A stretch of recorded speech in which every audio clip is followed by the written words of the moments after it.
Welcome to AI in Marketing. I am your host and news curator, Stan Berteloot from Nitro Marketing. You will find links to all the stories mentioned in this episode in the show notes.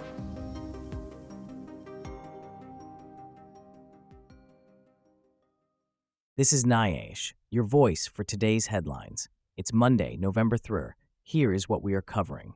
When A.J. Jacobs decided to forego artificial intelligence for 48 hours, he anticipated some disruptions, but soon realized its pervasive role in everyday life. The experiment began as an effort to explore the extent of AI's infiltration into routine tasks. Jacobs quickly discovered that avoiding AI impacted nearly every aspect of his life, from meal choices to clothing and transportation. Even seemingly simple activities like checking the weather are now driven by AI algorithms. Jeff Wilser, host of the AI Curious podcast, noted the near impossibility of escaping AI, even in traditionally low-tech professions like goat herding. Experts offer divided opinions on AI's impact. Some dismiss it as an exaggerated spell check, while others view it as revolutionary, potentially surpassing fire in significance. Concerns about AI, its influence on personal freedom through biased algorithms, contrast with arguments highlighting its benefits.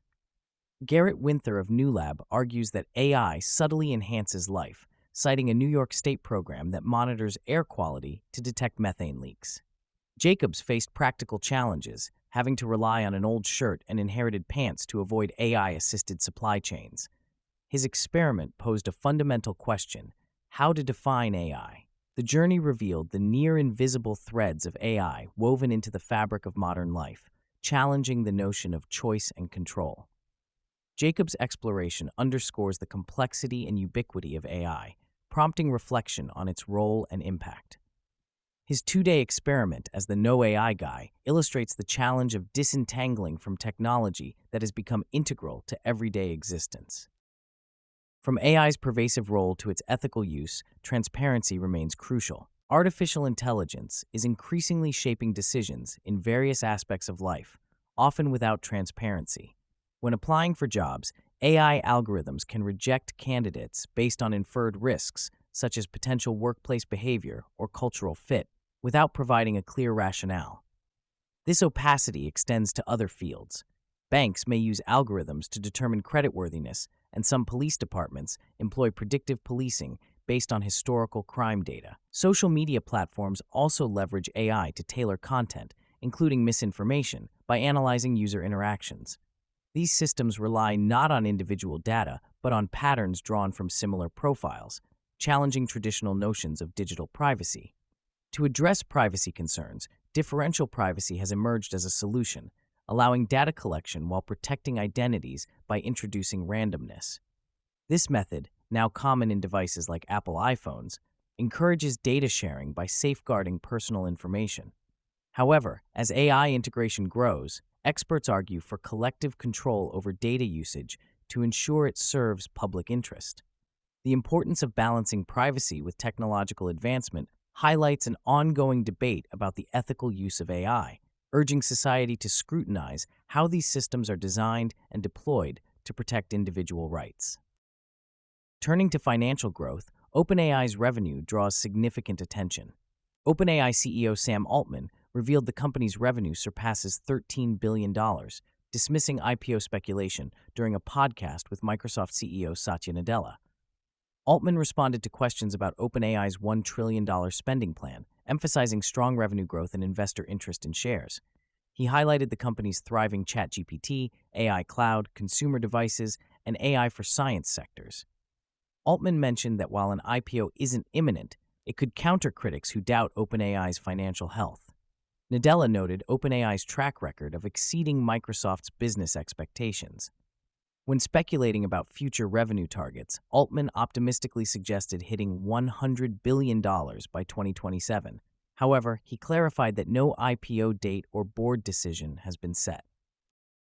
From OpenAI's projections to Amazon's earnings, tech finance dominates. Amazon's shares soared over 12% in after-hours trading following impressive quarterly earnings driven by significant growth in its AWS cloud business.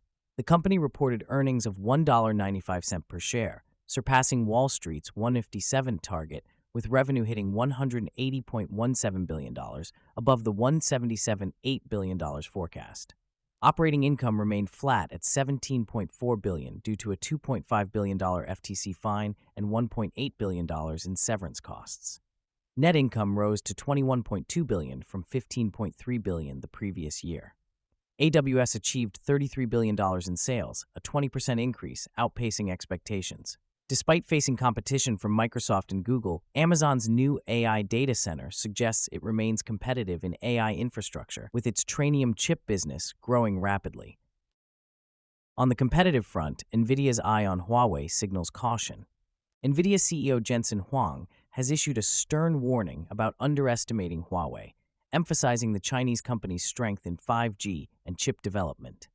Despite ongoing U.S. trade tensions, Huang acknowledged Huawei's technological prowess, particularly in AI and networking systems like Cloud Matrix. He argued that China is becoming self-sufficient in AI chips, reducing reliance on American processors. Huang noted that the Chinese market holds vast potential, projected to reach hundreds of billions by the decade's end.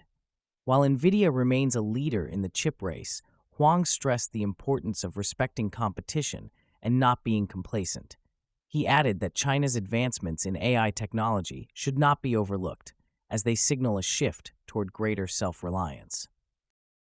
From Huawei's advancements to Salesforce's stock activities, market dynamics shift. Salesforce CEO Mark Benioff's recent sale of 577,840 in company stock on October 30, 2025, continues his routine stock-selling activities, worrying investors uncertain about Salesforce's future.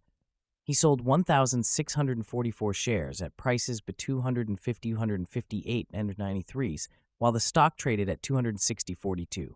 Benioff also exercised options to acquire 2,250 shares at a much lower $161.50.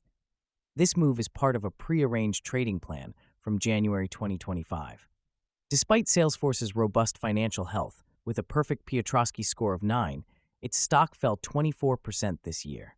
AI concerns loom large, as investors fear advancements may allow customers to create their own CRM solutions, impacting Salesforce's business model and investor confidence.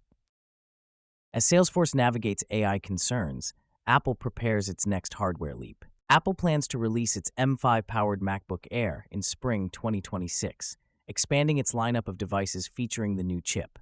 This follows the recent unveiling of M5-powered gadgets, including the 14-inch MacBook Pro and iPad Pro. While Apple has revealed the base M5 chip, the Pro, Max, and Ultra versions remain in development. The upcoming MacBook Air refresh is expected to focus on enhanced performance with the faster M5 CPU and GPU, alongside the N1 chip for connectivity, without major design changes. The tech giant is also preparing updated versions of the Mac Studio, Mac Mini, and new external monitors for 2026. The MacBook Pros are anticipated to launch early next year, with bigger upgrades expected later. Thank you for tuning in to AI and Marketing.